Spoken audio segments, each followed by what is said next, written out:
အားလုံးပဲမင်္ဂလာပါခင်ဗျာကျွန်တော်ဒီနေ့တော့ဒီမှာ Redmi ဖုန်းလေးပေါ့ခင်ဗျာ Redmi ဖုန်းလေးကျွန်တော်တို့ဖုန်းသိမ်းခြင်း Factory Reset ချခြင်းဘယ်လိုဆက်ရမလဲဆိုတော့ကျွန်တော်ပြောပြပေးမှာဖြစ်ပါတယ်ခင်ဗျာကျွန်တော်တို့Redmi ဖုန်းလေးပေါ့ခင်ဗျာကျွန်တော်တို့အကြောင်းမျိုးကြောင့်ဖုန်းလေးလိုဝယ်ဖြစ်ဖြစ် error တက်လို့ဝယ်ဖြစ်ဖြစ်ကျွန်တော်တို့ဖုန်း Factory Reset ချခြင်းကျွန်တော်တို့ဘယ်လိုချရမလဲဆိုတော့ကျွန်တော်ပြောပြပေးမှာဖြစ်ပါတယ်ခင်ဗျာကျွန်တော်တို့အဓိက Factory Reset မချခင်မှာကျွန်တော်တို့ကြိုတင်ပြင်ဆင်ထားမှာတော့ကျွန်တော်တို့ဒီဖုန်းထဲမှာရှိတဲ့ data တွေကိုပေါ့ခင်ဗျာကျွန်တော်တို့ video တို့အဓိက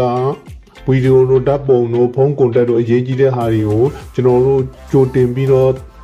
စနစ်တကျနဲ့ကျွန်တော်တို့သိမ်းဆည်းထားဖို့လိုတာပေါ့ခင်ဗျာကျွန်တော်တို့ SD card ရွှေ့တင်ရွှေ့ပေါ့ခင်ဗျာအဲ့လိုကြိုတင်ပြင်ဆင်ထားဖို့လိုတာပေါ့ခင်ဗျာကျွန်တော်တို့အဓိကဖုန်းဆေးလိုက်တာနဲ့ကျွန်တော်တို့ဖုန်းထဲမှာရှိတဲ့ data တွေအကုန်လုံးပြတ်မှာဖြစ်ပါတယ်ခင်ဗျာဒါတော့ကျွန်တော်တို့ဖုန်း battery reset မချခင်မှာကြိုတင်ပြင်ဆင်ထားတဲ့ချက်ကလေးတွေကိုကျွန်တော်ပြောပြတာဖြစ်ပါတယ်ခင်ဗျာကျွန်တော်တို့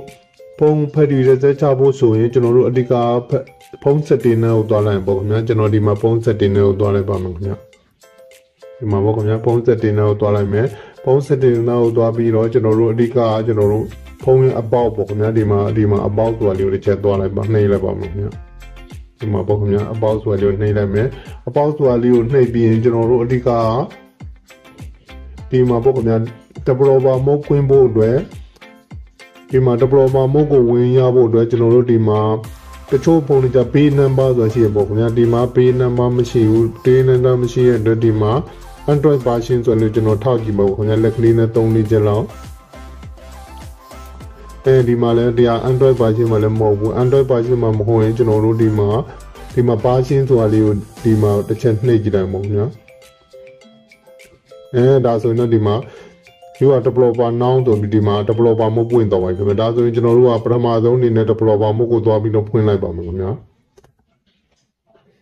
ကျွန်တော်တို့ developer mode ကိုသွားဖို့ကျွန်တော်တို့ဒီအောင်းနာလေးမှရှိမှာပေါ့ခင်ဗျာ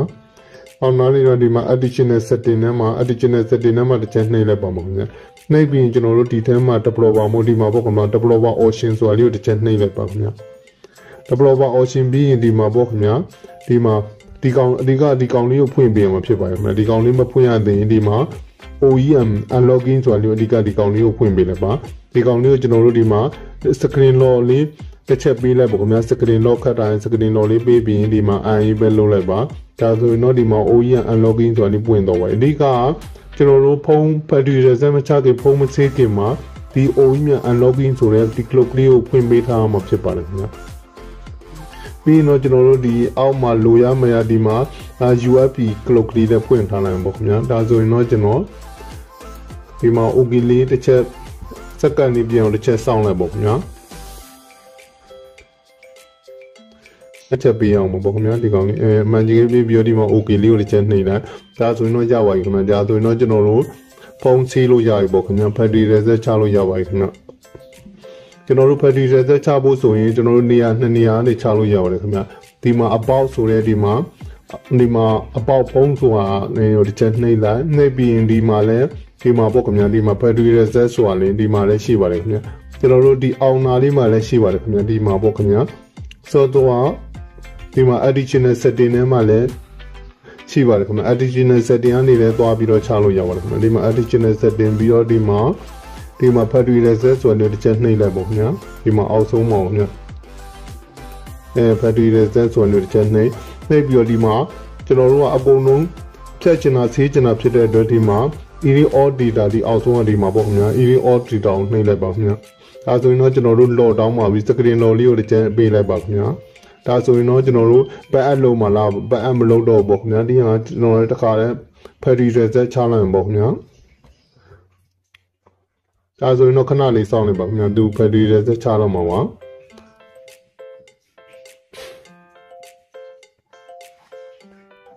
ပြီးတော့ဒီမှာ night ကိုတစ်ချက်နှိပ်လိုက်ပါခင်ဗျာ night ကိုတစ်ချက်နှိပ်ပြီးဒီမှာခဏလေးစောင့်နေပါခင်ဗျာစက္ကန့်လေးပြည့်အောင်ခဏလေးစောင့်လိုက်ပါပြီးတော့ဒီမှာ OK လေးကိုတစ်ချက်နှိပ်လိုက်ပါခင်ဗျာဒါဆိုရင်တော့သူ battery reset ချနေပါပြီခင်ဗျာ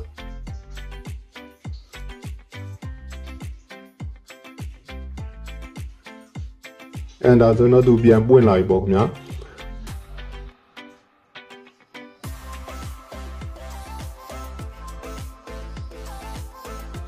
ဒါဆိုရင်တော့ဖုန်းလေးပွင့်လာပြီပေါ့ခင်ဗျာ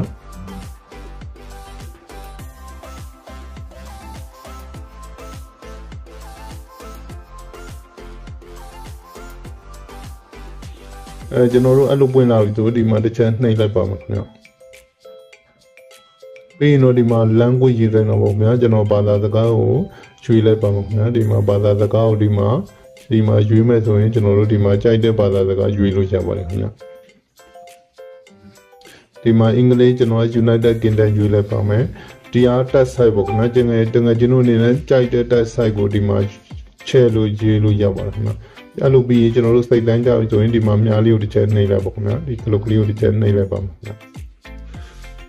ဒါတော့ကျွန်တော်တို့ရဲ့ region ပေါ့ခင်ဗျာကျွန်တော် region Thailand ထားလိုက်ပါမယ်ခင်ဗျာပြီးရင်ဒီကောင်လေးကိုတစ်ချက်ရွေးလိုက်ပါမယ်အဲ့လိုတော့သူစပြီးတော့ဒီမှာကျွန်တော်တို့ကဒီကောင်လေးဒီလိုပေါ်လာပြီဆိုဒီမှာ magic လေးပေးလိုက်ပါပြီးရင်ဒီမှာလေးတစ်ချက်နှိပ်လိုက်ပါဒီမှာဒီကောင်လေးကိုတစ်ချက်နှိပ်လိုက်ပါဒါတော့ sync ပေါ့ခင်ဗျာ sync ဘလို့ရွှေ့ကျင်တဲ့သူပြတာပေါ့ခင်ဗျာကျွန်တော်ဒီကောင်လေးကိုတစ်ချက်ရွှေ့လိုက်ပါမယ်အဲ့လိုပေါ်လာရင်ဒီကောင်လေးကိုရွှေ့လိုက်ပါမယ်ဒီလို Wi-Fi ပုံနေ network Wi-Fi နဲ့ချိန်မှာလာပေါ့ခင်ဗျာကျွန်တော်မချိန်တော့ skip ကိုပဲနှိပ်လိုက်ပါမယ်ခင်ဗျာဒီမှာပေါ့ခင်ဗျာ skip ဆိုလို့လေးတစ်ချက်နှိပ်လိုက်ပါပြီးရင်တော့ဒီမှာပေါ့ခင်ဗျာဒီမှာ access ဆိုလေးတစ်ချက်နှိပ်လိုက်ပါခင်ဗျာ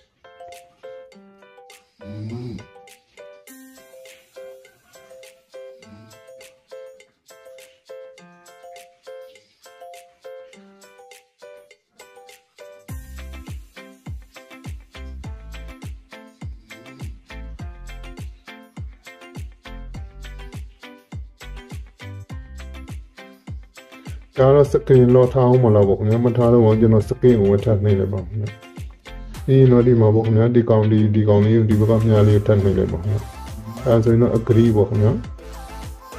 ဒီမှာတော့ကျွန်တော်တို့ကြိုက်တဲ့ design ပုံရွေးခိုင်းတာပေါ့ခင်ဗျာကျွန်တော်ဒီဘက်က classic ပဲထားလိုက်ပါခင်ဗျာပြီးရင်ဒီကောင်လေးကိုထပ်နှိပ်လိုက်ပါမယ်ဒီမှာပေါ့ခင်ဗျာ set complete ဒီကောင်လေးကိုတစ်ချက်နှိပ်လိုက်ပါခင်ဗျာ